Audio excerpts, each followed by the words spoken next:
इंसानी दिमाग ना लाखों सालों के विकास से गुजरने के बाद शिकारियों से बचने के लिए एक बेहतरीन मशीन बन चुका बिल्कुल सही कहा। है ना? लेकिन जरा सोचिए, क्या हो जब खतरे की घंटी तब बजे जब सामने कोई खूंखार जानवर या शिकारी ना हो, बल्कि कोई बहुत आम सी चीज हो। हाँ, मतलब रात के 2 बजे किसी के दरवाजे पर दस्तक देता एक 10 साल का मासूम बच्चा हो। ओह, ये तो सुनते ही अजीब लगता है। बिल्कुल।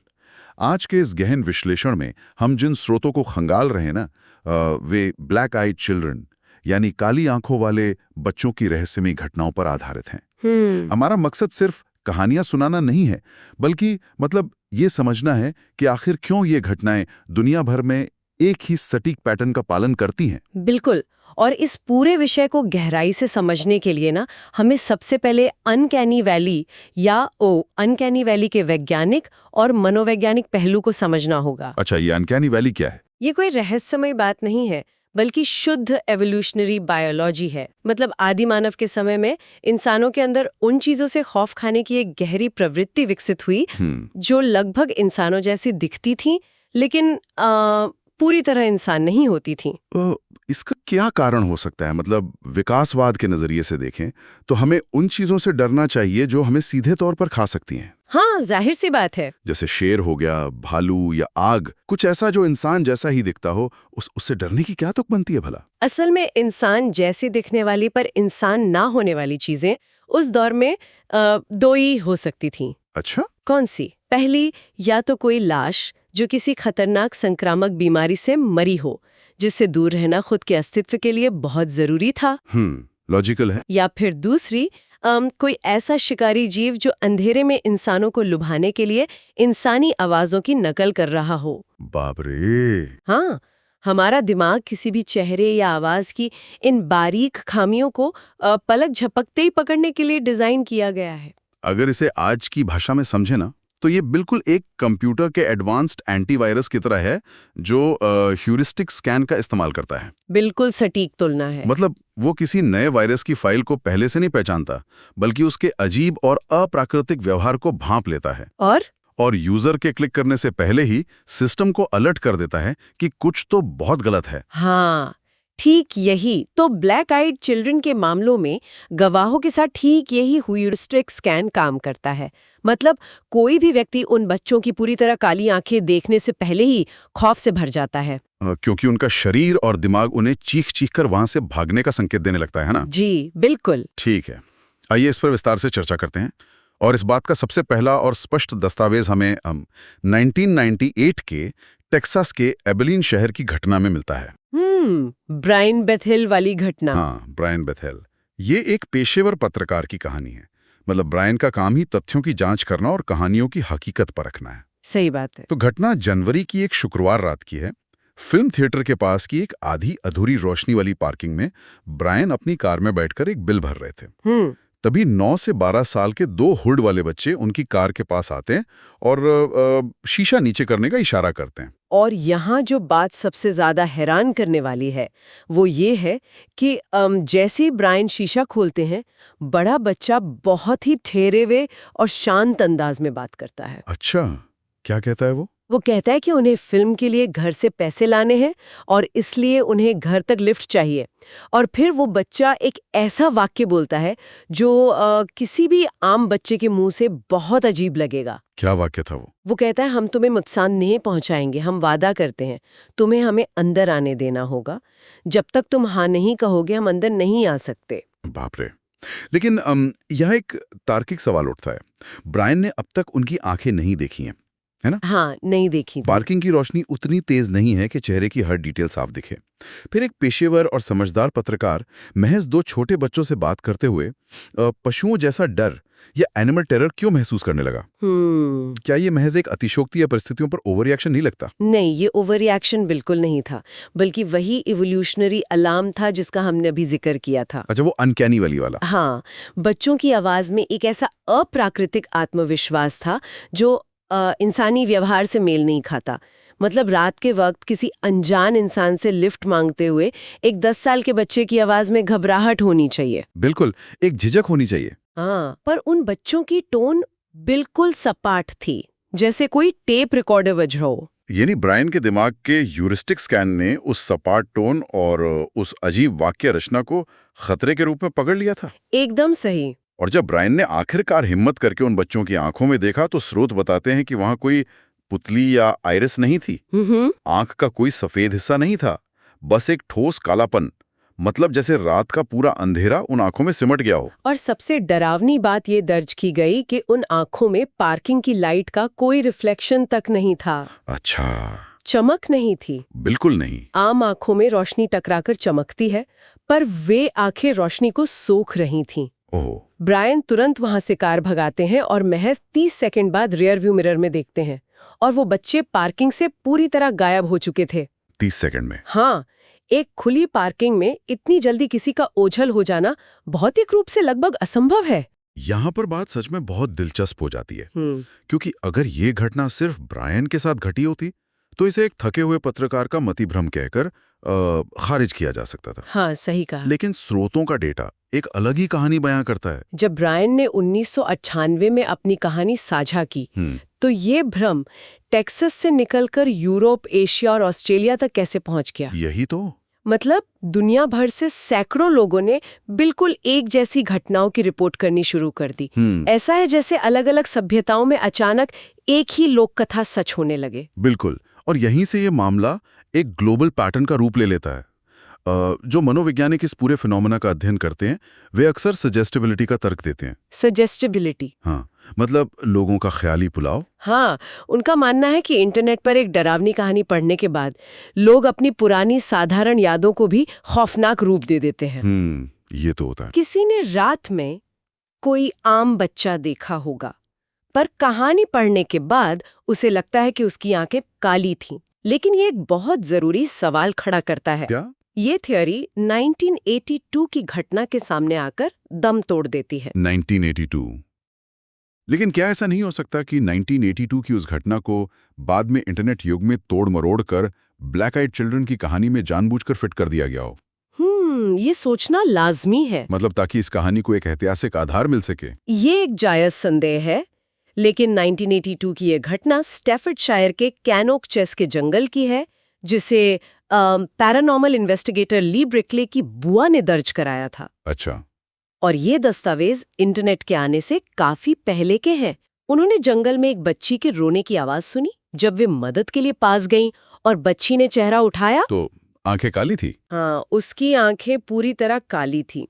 उस महिला के बयान में जो खौफ और बच्चों का जो विवरण दर्ज था, वो ब्रायन की घटना से हूबहू मेल खाता है, जबकि दोनों का कोई संपर्क नहीं था। और ये सिर्फ इंग्लैंड या अमेरिका की बात नहीं है। स्रोत इस बात की पुष्टि करते हैं कि जापान में स्कूलों के आसपास दशकों से ऐसी घटनाएं दर्ज हैं। रूस में 2000 के दशक के शुरुआती इंटरनेट फोरम्स पर इन कहानियों की भरमार थी। यहाँ तक कि भारत के ग्रामीण इलाकों में भी रातों में अनजान बच्चों द्वारा दस्तक देने और सुबह से पहले बना कोई सुराग छोड़े गायब हो जाने की पुरानी लोक कथाएं मौजूद हैं। सही बात है। जब अलग-अलग महाद्वीपों और संस्कृतियों में जिनका एक दूसरे से कोई सीधा संपर्क ना हो, वहां एक ही तरह का विवरण सामने आने लगे, तो उसे सामूहिक मतिभ्रम या इंटरनेट की उपज कहना बहुत मुश्किल हो जाता है। ये बात मुझे स्रोतों में सबसे ज्यादा परेशान करती है। दुनिया भर में ये बच्चे सिर्फ एक जैसे दिखते ही नहीं हैं, बल्कि ये एक सेट प्रोग्राम के तहत काम करते हैं। बिल्कुल, एक रोबोटिक प्रोग्राम की तरह। हाँ, इनके नियम इतने सख्त हैं कि लगता है जैसे कोई एक ही सॉफ्टवेयर दुनिया भर के अलग-अलग हार्डवेयर में इंस्टॉल कर दिया गया हो। बिल्कुल, ये सत्ताएं कभी किसी घर या कार में जबरदस्ती नहीं घुसती। इन्हें हमेशा अंदर आने की अनुमति चाहिए होती है। परमिशन। हाँ, ये हमेशा जोड़े में या छोटे समूहों में आते हैं, जहां एक बोलता है और बाकी चुपचाप रहते हैं। और ये हमेशा रात में या कम रोशनी में ही आते हैं, है ना? जी, और इनके बोलने का तरीका किसी पुरानी किताब जैसा होता है, जिसमें कोई आधुनिक स्लैंग नहीं होता। अगर हम घटनाओं के क्रम का विश्लेषण करें ना, तो ये सिर्फ एक ही तरह का बर्ताव नहीं है, बल्कि इसमें एक तरह का एस्केलेशन या आगे बढ़ने की प्रवृत्ति नजर आती है। एस्केलेशन कैसे? मतलब सिर्फ एक के बाद एक घटनाओं की लिस्ट नहीं है, बल्कि उनके तरीकों में बदलाव है। 2019 में मोंटाना की घटना को लीजिए। 0 से नीचे का तापमान था, घर नजदीकी शहर से 40 मील दूर था, और सुरक्षा कैमरे में कैद फुटेज दिखाती हैं कि 2 बच्चे 47 मिनट तक उस जमा देने वाली ठंड में बिना हिले डुले गेट के बाहर खड़े रहें। बाप रे, 47 मिनट। हाँ, कोई भी इंसानी बच्चा, चाहे वो कितना भी बड़ा प्रैंकस्टर क्यों ना हो, इस तापमान में 47 मिनट तक बिना कांपे नहीं खड़ा रह सकता। ये तो नामुमकिन है। और इसके बाद 2021 की दक्षिण कोरिया वाली घटना आती है, जो सामान्य प्रैंक वाली थ्योरी की पूरी तरह धज्जियां उड़ा देती है। उसमें क्या हुआ था? सियोल के एक अपार्टमेंट की 11वीं मंजिल पर रात 2 बजे दस्तक होती है। पीप होल से देखने पर 2 बच्चे दिखते हैं। 11वीं मंजिल? हाँ, अब सोचने वाली बात यह है कि उस इमारत की लिफ्ट बिना रेजिडेंट की फोब के काम ही नहीं करती। ओहो। सीढ़ियों से आना भी संभव नहीं था क्योंकि नीचे का मुख्य दरवाजा बंद था। वे शरारती बच्चे हैं जो लोगों को डराने का खेल खेल रहे हैं, तो वे एक हाई सिक्योरिटी बिल्डिंग की 11वीं मंजिल तक पहुंचे कैसे? वही तो। और जब महिला के पति पार्किंग से तुरंत ऊपर आते हैं तो पूरा कॉरिडोर खाली कैसे मिलता है? ये घटना शरारती बच्चों की थ्योरी को पूरी तरह खारिज करके इसे किसी दूसरी दिशा में ले जाती है। बिल्कुल। और फिर 2023 में इंग्लैंड के बर्मिंघम की घटना दिखाती है कि अगर उन्हें अंदर ना भी आने दिया जाए तो भी उनका मनोवैज्ञानिक असर कितना गहरा होता है। अच्छा, बर्मिंघम में क्या हुआ? लगातार 3 रातों तक उन बच्चों ने एक परिवार के दरवाजे पर दस्तक दी। तीसरे दिन पिता ने दरवाजा खोला, उनकी आंखें देखीं और खौफ में तुरंत दरवाजा बंद कर दिया। उसके बाद वे बच्चे वापस नहीं आए। लेकिन असल असर उस परिवार की छोटी बच्ची पर हुआ, है ना? हाँ, स्रोत बताते हैं कि वो नींद में चलने लगी और दरवाजे के पास जाकर लगातार बुदबुदाती थीं कि बाहर बच्चे हैं, क्या वे अंदर आ सकते हैं? ये बहुत डरावना है। ये ऐसा है जैसे वे भौतिक रूप से अंदर नहीं आ सके, तो उन्होंने घर के अंदर मौजूद सबसे कमजोर दिमाग को मानसिक रूप से हैक कर लिया। ये कोई सामान्य बात नहीं है। अगर हम इसको बड़ी तस्वीर से जोड़कर देखें, दुनिया भर की पिशाच कथाओं या वैम्पायर माइथोलॉजी से, तो एक चौंकाने वाली समानता दिखती है। कैसी समानता? कई प्राचीन संस्कृतियों में ऐसी सत्ताओं का जिक्र है जो बिना सहमति या निमंत्रण के किसी दहलीज को पार नहीं कर सकती। अच्छा, मतलब उन्हें कंसेंट चाहिए। बिल्कुल। फोन इस्तेमाल करने, पानी पीने या लिफ्ट मांगने के बहाने सिर्फ वो निमंत्रण हासिल करने के तरीके हैं। उनका लक्ष्य पानी पीना नहीं है, उनका लक्ष्य है इंसान के मुंह से हाँ बुलवाना। तो इन सब का आखिर मतलब क्या है? ये बात हमारे पहले वाले एंटीवायरस और मालवेयर की एनोलॉजी को पूरी तरह सार्थक बनाती है। कैसे? मतलब एक खतरनाक मालवेयर जो देखने में किसी मासूम पीडीएफ फाइल जैसा लगता है। हाँ। जब तक सिस्टम का एडमिनिस्ट्रेटर खुद एक्सेप्ट पर क्लिक नहीं करता, वो मालवेयर सिस्टम में इंस्टॉल नहीं हो सकता। ये फोन या पानी के लिए हाँ बुलवाना असल में इंसान से उसके घर का एक्सेस लेना है। ये तुलना इसलिए भी अहम है क्योंकि ये सत्ताएं इंसानी भावनाओं को एक हथियार की तरह इस्तेमाल कर रही हैं। बिल्कुल। इंसान जन्म से ही बच्चों की रक्षा करने और उन पर दया करने के लिए प्रोग्राम्ड हैं।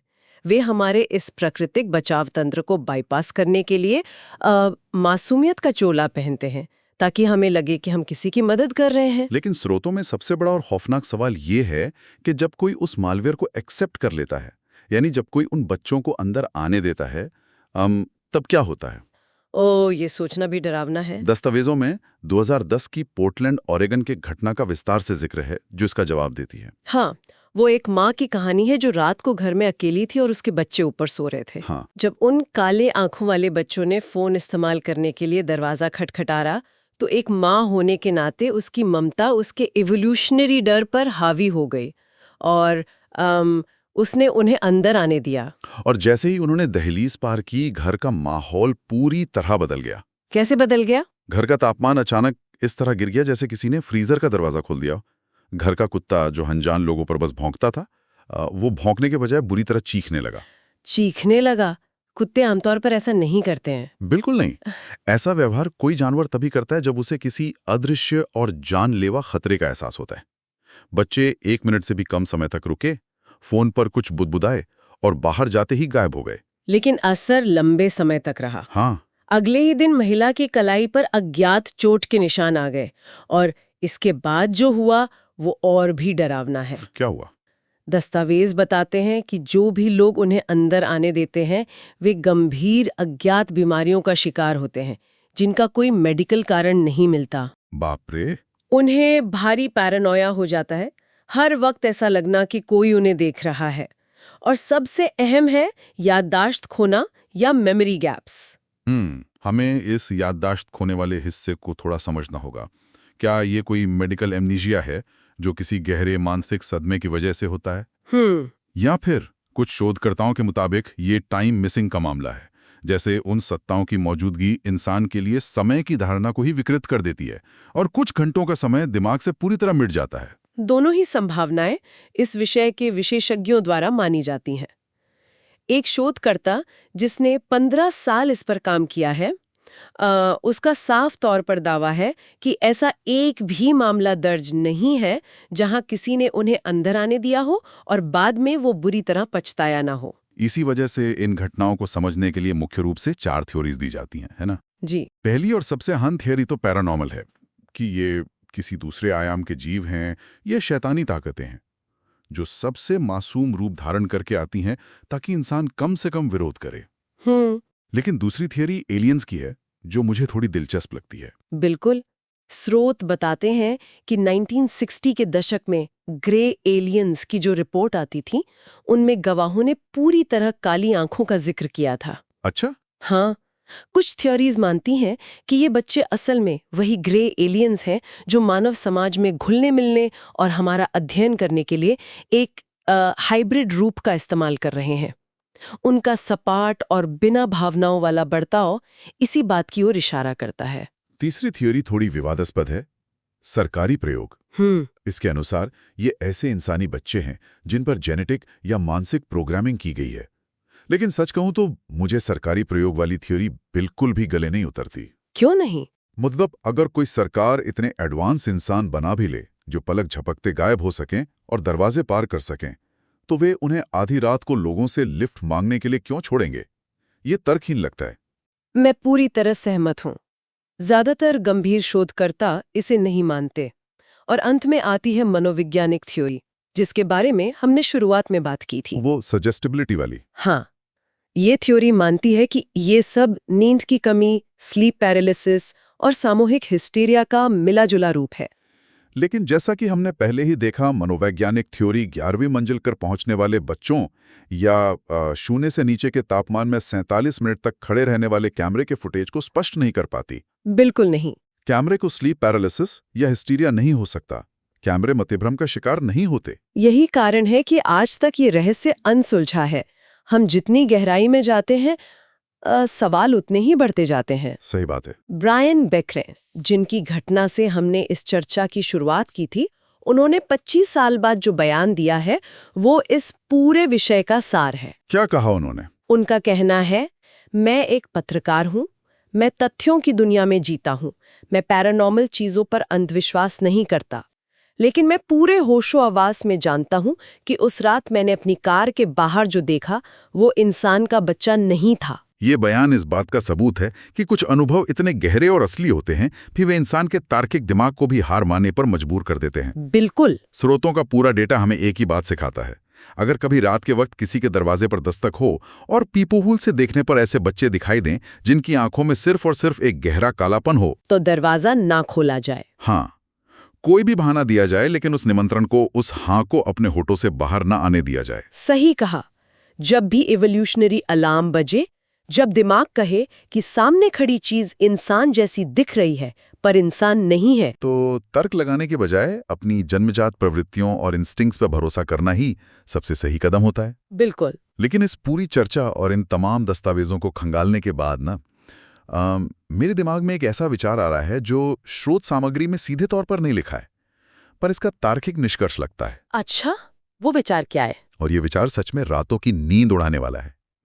हम जितनी भी घटनाओं का विश्लेषण कर रहे हैं, ये सारा डेटा और रिसर्च उन लोगों की गवाहियों पर टिका है जिन्होंने या तो दरवाजा खोलने से मना कर दिया या फिर पोर्टलैंड की उस महिला की तरह महज कुछ मिनटों के लिए ही उन्हें अंदर आने दिया और फिर घबराकर बाहर निकाल दिया। हाँ, ज्यादातर घटनाएं ऐसी हैं। लेकिन सोचिए, क्या ऐसा हो सकता है कि जिन लोगों ने पूरी तरह से उन बच्चों पर भरोसा किया, जिनकी ममता या इंसानियत उनके एवोल्यूशनरी डर पर पूरी तरह हावी हो गई, और जिन्होंने उन सत्ताओं को खुशी खुशी अपने घर का हिस्सा बना लिया, वे आज इंटरनेट पर अपनी खौफनाक कहानी सुनाने के लिए जिंदा ही न बचे हों? बाप रे। या शायद वो अब कुछ और ही बन चुके हों।